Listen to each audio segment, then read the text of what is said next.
Welcome to the Community Church of Chapel Hill, Unitarian Universalist. My name is George Thompson, and I'm a member of the Worship Associates Ministry at the church. We welcome each of you to our online worship service. Whoever you are, whomever you love, however you came to worship with us today, you are welcome here. Our minister is the Reverend Thom Belote. Today's sermon will be given by Donna Washington Klibanow, a graduate of this year's Preaching Practicum class. Donna is a longtime member of our church, and we look forward to hearing from her later in the service.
Our call to worship this morning is called Invitation by Shel Silverstein.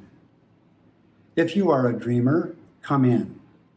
If you are a dreamer, a wisher, a liar, a hoper, a prayer, a magic bean buyer.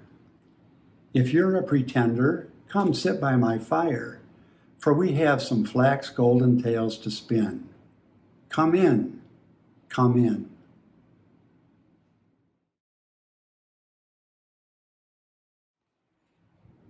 If you wish, please join me in reading the words for our chalice lighting for this morning.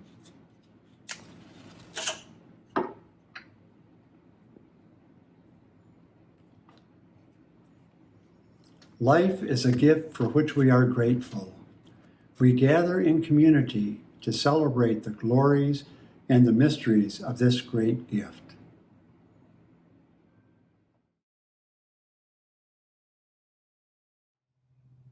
I said, "What about my eyes?" He said, "Keep them on the road." I said, "What about my passion?" He said, "Keep it burning." I said, "What about my heart?" He said, "Tell me what's inside of it." I said, "Pain and sorrow." He said, "Stay with it. The wound is the place the light enters you." Rumi.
Once there was a cracked pot.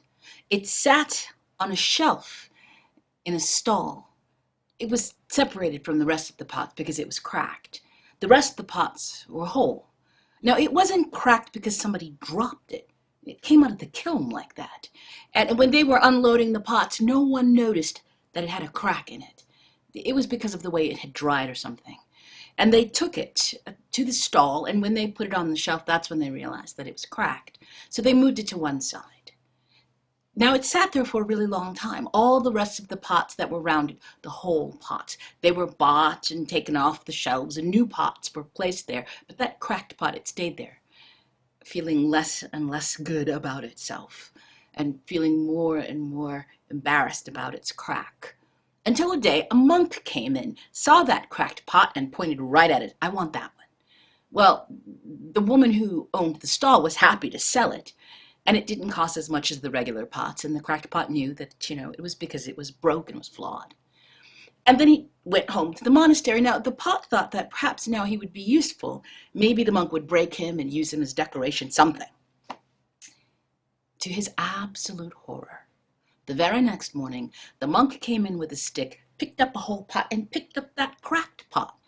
And the pot thought, well, maybe he's going to take me down and break me by a well or something.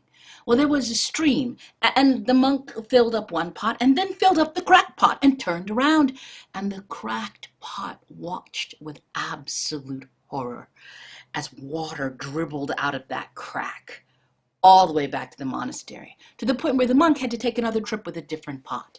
And the cracked pot was so embarrassed, he thought, well, now he knows I can't hold water. I'm sure that tomorrow he won't take me. And sure enough, that night, of course, when everything was put away, the cracked pot was again separated from the rest of the pots. Well, the next day, it happened again. The monk took a whole pot and that cracked pot. It went on day after day for weeks and then months. And the pot thought he understood. You see, he thought maybe the monk was trying to help him better himself, to hold that water in, give him a chance every morning to be the pot he knew he could be. But it didn't work. Every morning, no matter how hard the pot tried, it couldn't hold itself together, and the water would just dribble out out of the crack. Well, this went on for actually 3 years. And it was bad enough every morning to fail the monk, but it wasn't as bad as being in that storage area at night. Because at night, the other pots talked about him. Oh, if it were me, I would just crack myself. I would just break myself the rest of the way. What a useless pot. Oh, the poor monk. Oh my gosh, he worked so hard because that other pot is useless. Oh yeah, they were talking about him, but they were doing it to themselves as if somehow he could not hear them. It wore at him. And finally, after about 3 years of this, the pot broke the inanimate object rule. You know what that is, right? Yeah, inanimate objects are not supposed to talk to us. It's a rule. But the pot could not help it. He couldn't help it anymore. And he said, finally, just one morning, he said, "Stop!" And the monk was quite surprised because, they're not supposed to talk to us. And he looked down and he said, the pot is talking to me. Yes. The pot said, "Do you not see that I have a big crack right here? Do you not understand that no matter how many times you take me down to the water, I can't hold the water in? Why do you do this to yourself? Why do you do it to me?" Well, the monk was a little surprised, but he's a monk. I guess they're just calmer about these things than other people. The monk said, "When we go down to the water, look down." "Why?" And then on the way back, look down. All right. So he picked up the 2 pots and out he went. And the pot looked down, the cracked pot, and all the way down there was nothing, just dry land, some patchy grass all the way down. They got down to the river and the monk filled him up. And of course he tried to hold himself together. And the monk said, "Look down." And he did. And there, all along the path and out into the distance, there was a garden. A huge garden, and there were people out there, and butterflies, and children, and there was laughter, and the people from the village were there, and the monks were there. It was this meeting place. And when they got back up to the monastery, the monk said, "Do you understand?" And the pot said, "No, I don't understand." And the monk laughed, and he said, "I bought you because of that crack. You see, the people in the village did not always come up to the monastery. We had been separated for a long time. And I thought to myself, you know what would help? A garden. And I had come to find some way to water that garden. And when I saw your crack, I knew you were perfect. It's where the water comes out. I can water all the way back to the monastery. And that water, well, it allowed me to make the ground ready. And I planted seeds there. And those flowers have brought us together. And people have planted more flowers. And now we have a garden to share. A garden that grows vegetables and flowers, a place for benches, a place for contemplation, a place where we can all be together. And that night, when the pot was sitting there, separated from all the other pots, it didn't feel like it had been segregated. The pot knew that it was being given a place of honor. Okay? I love that story. The story of the cracked pot. And I cannot remember when I first heard it. I have no idea. But I do know that I always thought of myself, I am like that cracked pot. I'm a flawed human being. And as I got older, I realized that it really probably wasn't for me. Because, well, yeah, I'm a flawed human being, but there are people in this world who really qualify as the cracked pot. Oh, yeah. And the first one I ever heard about when I was a kid was Wilma Rudolph, who I found out about when I was about 9 years old. And one of the things I loved about her story, Wilma Rudolph got both polio and scarlet fever when she was little. And it just really messed up her legs. She was one of 22 children, and everyone figured she would never walk. Now, because there were 22 siblings, she was always with someone, and they were really encouraging her, and they would take the braces off her legs, and they would massage her legs. And by the time she was 9 years old, she wasn't just walking. She was like Forrest Gump. She was running, and she ended up going to the Olympics, the 1960s, and she won gold medals. She was considered in her time in the 60s the fastest woman in the world. And I love the Wilma Rudolph story. And when I was a kid, I wrote essays about Wilma Rudolph from the time I was about 4th grade all the way up through high school. She definitely counted as a cracked pot, someone who had problems, but ultimately, because she was so amazing, she overcame it all, and she's a beautiful Black woman, became an ambassador for women's sports and spent her life advocating for women in sports and women of color. It's great. It's a great cracked pot story. And then there is my theoretical physicist crush, Dr. Stephen Hawking, who died in 2018. But in his 20s, and he died, in advanced age, but when he was in his 20s, he was diagnosed with motor neuron disease. I'm sure some of you have seen the movie that came out a few years ago about his life. And his mind could take him anywhere, even as his body shriveled and became almost useless to him. But his mind, nothing could stop that. He postulated Hawking's radiation, which is the radiation that comes back out of a black hole, even though for generations we were believing that nothing could escape a black hole. Stephen Hawking. You can look at him and say, yes, this man, he counts, he's a cracked pot. He is someone who we would, you didn't know anything about him and you passed him, you would not know that he is the fount of all of this amazing life. And the last one I want to bring up is Temple Grandin, who, when she was little, she was diagnosed with brain damage, and she was born in 1947. I believe, 1947, and she was diagnosed with brain damage, and her father wanted to put her into an institution, and her mother said, you will not put her into an institution. And she worked hard to make sure that Temple was raised in her home with her brothers and sisters. Temple also spent summers on a farm where she spent a lot of time with the animals, and she ended up becoming Professor Emeritus Colorado State University, and she is two things. She is a world-renowned specialist on animal behavior. And she advocates for the ethical treatment of food animals, cattle, chickens, whatever we would eat, the ethical treatment of them during their lives. And she also is a huge advocate for people living with autism. And yes, as an adult, she was diagnosed with autism. And she is an amazing person. If you've never heard her speak or never encountered her in any way, shape, or form, I would recommend that you do that. Temple Grandin, she is amazing. So those are the people who I think of, that's the whole cracked pot thing, right?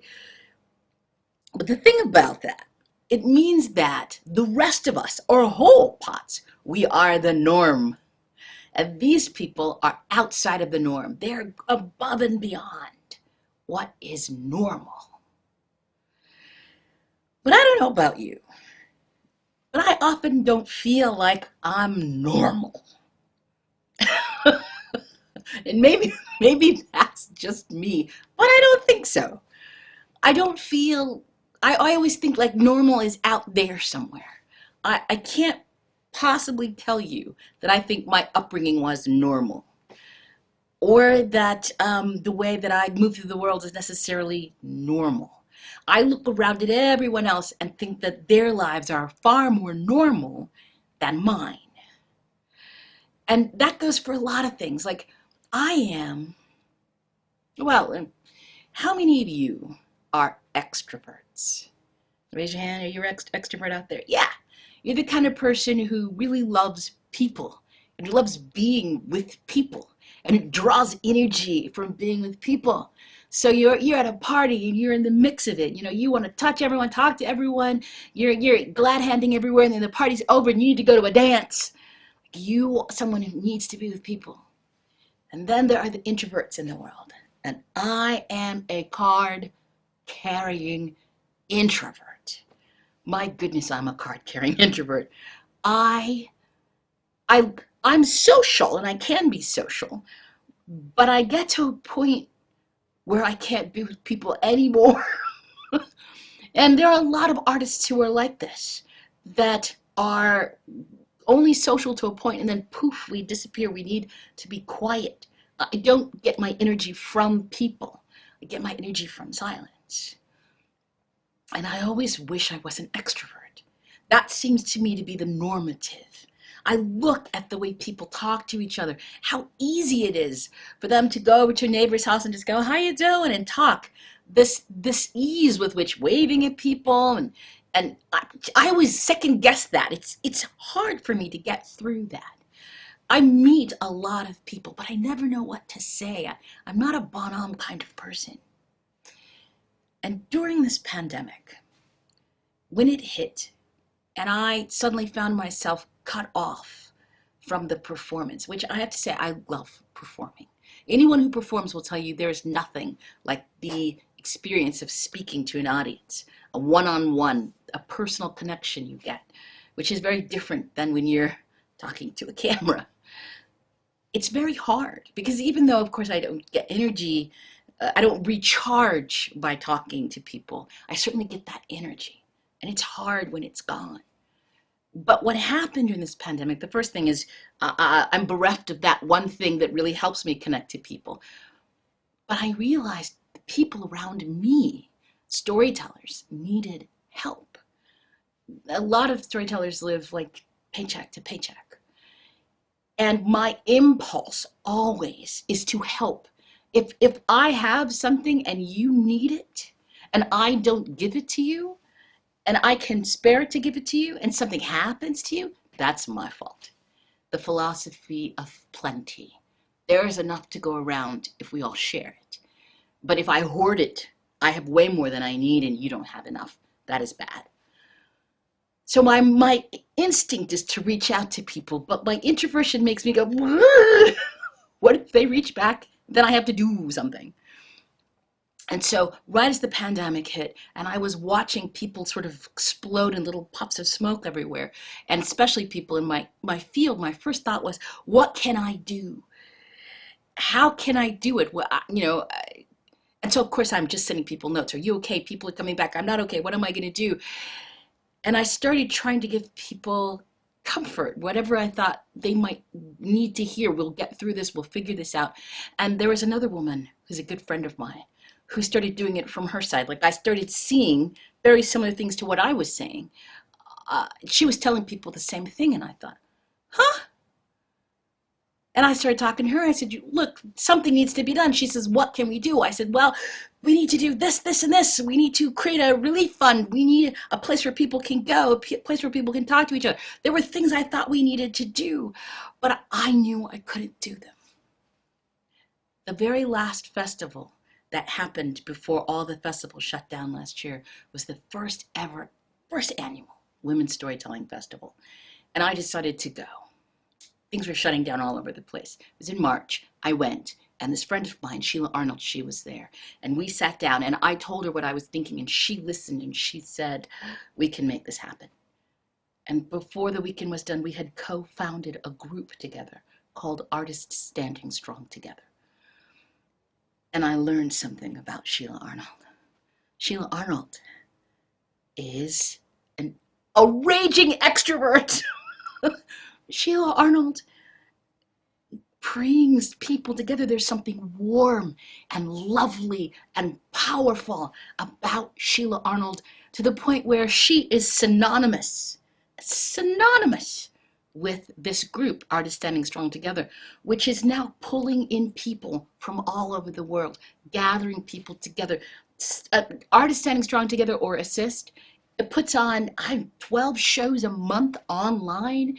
Every Monday, there's a gathering for people to talk, to do best practices, and she's the queen of all of it.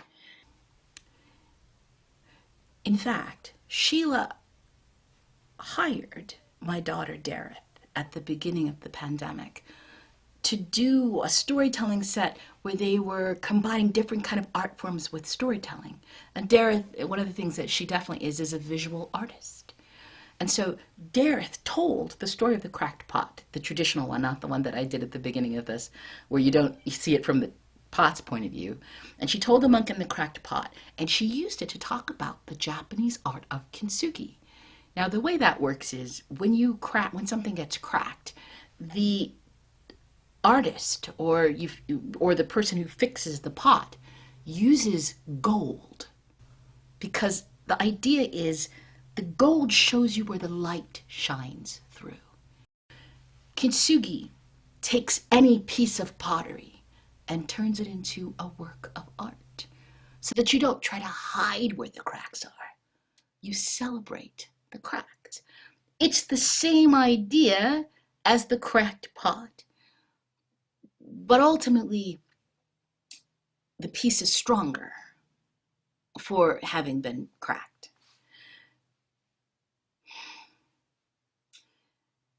I like that. And it also points to the fact that that idea of the cracked pot and all of the pots around it, being the true pots, the good pots, the normal pots, is a false dichotomy.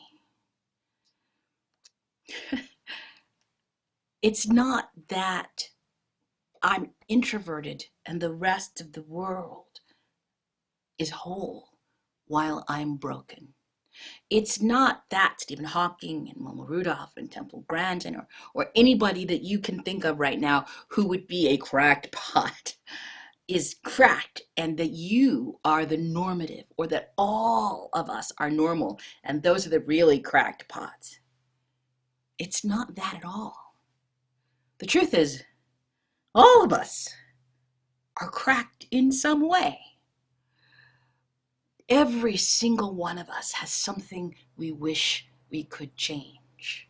Sometimes we're too tall, or too short, or too wide, or too thin. Our hair is too long, or too short, too thick, or too thin. Different color, different eye color. We wish we were smarter about this. We wish we could do math better. We wish you were better at writing, or spelling, or speaking. There are things we wish. And the idea, of course, is if we were better at those, we'd move towards some imaginary normal when we weren't cracked, some whole pot that doesn't exist anywhere. Some perfect that never was, some normal that isn't at all. The world we live in is cracked because we are cracked. This place that we live in together, community church. The community church, well, we and ourselves got broken off from each other.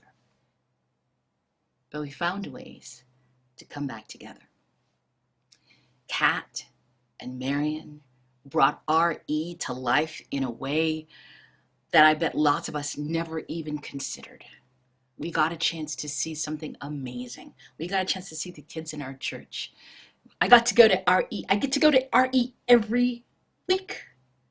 I don't have to pick between being there doing something and being at the service. I've seen more of Thom's services.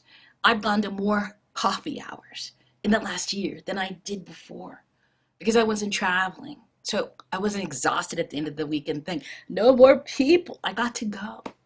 I got to see people. And I think about the community church and how coming together, how would we ever do it if we were all whole? We must have cracks. That's where the good stuff comes out. That's where my need reaches your need. That's when we connect and I get to talk to people. We find out, what has your week been like? What has my week been like? Is there something I can offer you? Is there something I need? And when we gather here at the community church, that's what we do. In a sense, all the water's pouring out. And it's building a garden here. A garden that has grown some beautiful children into some wonderful adults. Both of my kids came through here. This is a place where we bring our light and our joy and our talent, and they grow. If you're new here, this is a place to dig in because it's a wonderful place to be. And my husband and I were just realizing, we have been here almost 24 years. I love this church. So as I said, it's a false dichotomy. It's not that some of us are cracked and some of us are whole. We're all cracked. But I think, more reasonably said, all of us are products of kintsugi. All of us with our striated cracks and the gold. We are all cracked pots. But that's okay. We have to be. If we weren't, how would the light get out?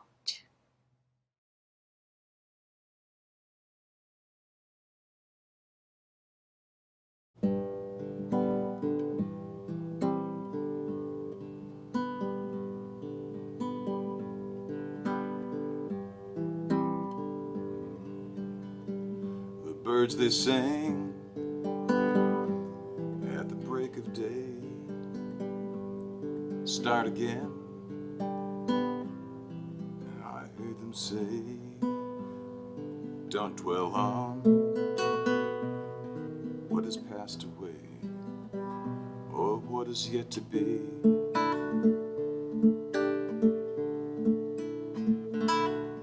Are the wars, they will be fought again.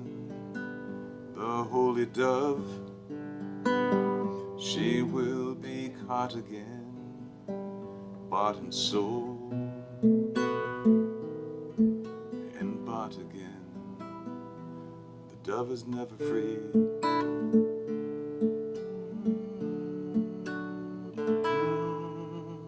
Ring the bells that still can ring. Forget your perfect offering. There is a crack in everything. That's how the light gets in.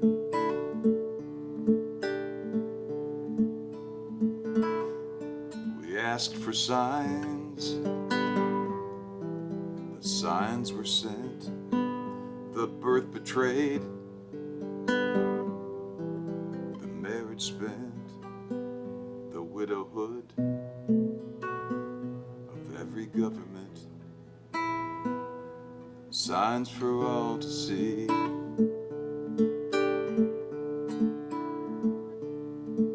Add up the parts, but you won't have the sum. Strike up the march, there is no drum. Every heart to love will come, but like a refugee.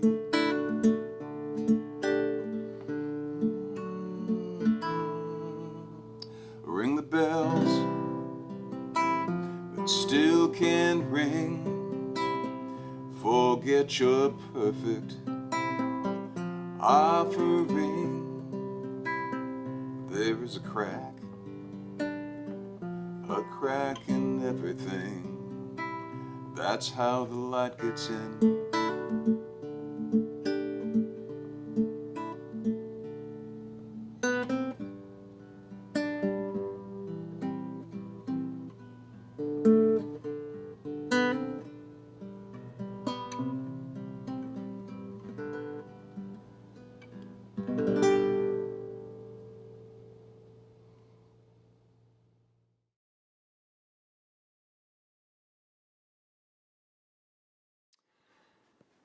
Each week, we hold a time in our service for sharing the joys and the sorrows that we bring with us into this community.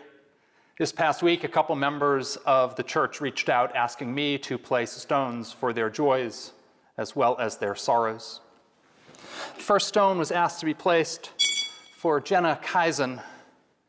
Jena asks that we place a stone of sorrow and concern for her mom, Sharon Wyman. This past week, Jena's mother was given two very difficult diagnoses: congestive heart failure and metastatic ovarian cancer.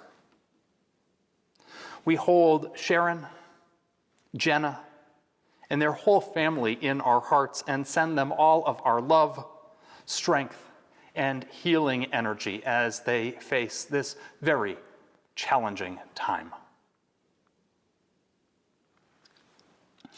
Second stone has been asked to be placed by Kathy Hodges. Kathy writes, "This first stone is one of great joy.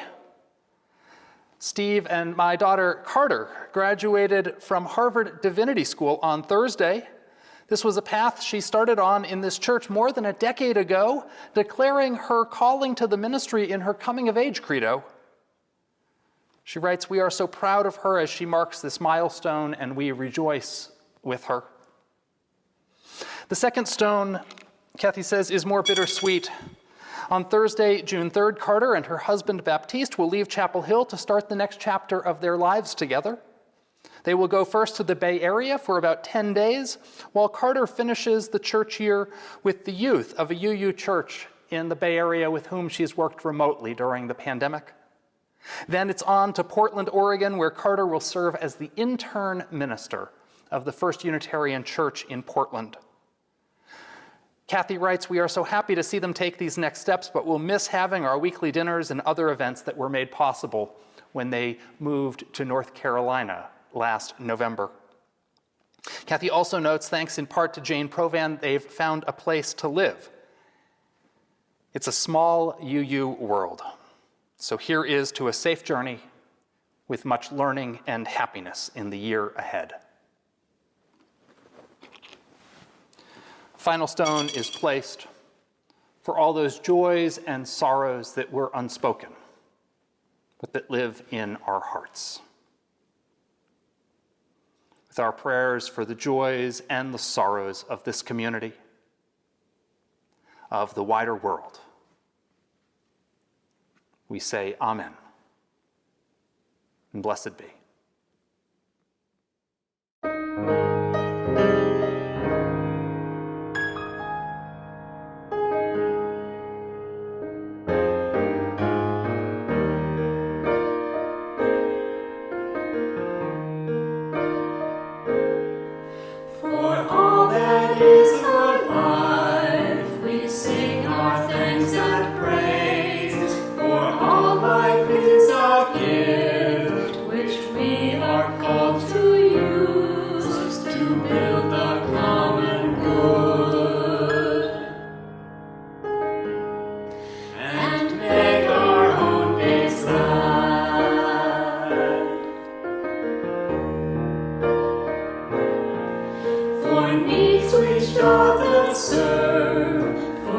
services we give, for work and its rewards, for hours of rest and love, we come with praise and thanks. For all that is our life,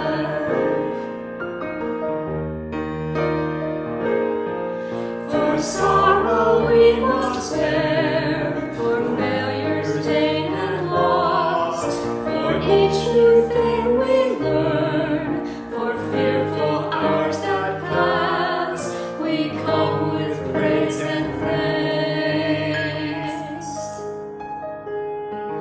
For all that is our life,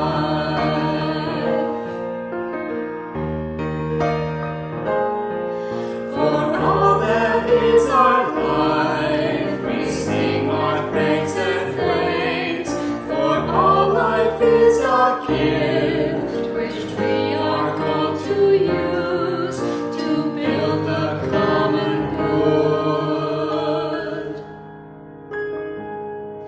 and make our own days glad.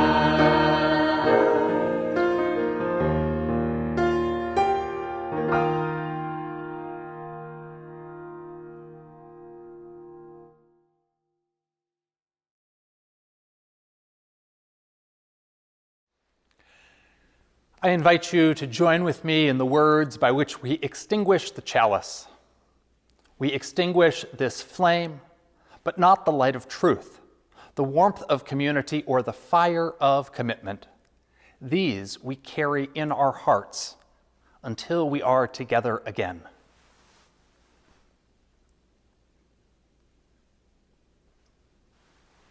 Now, won't you please join with me in singing Shalom.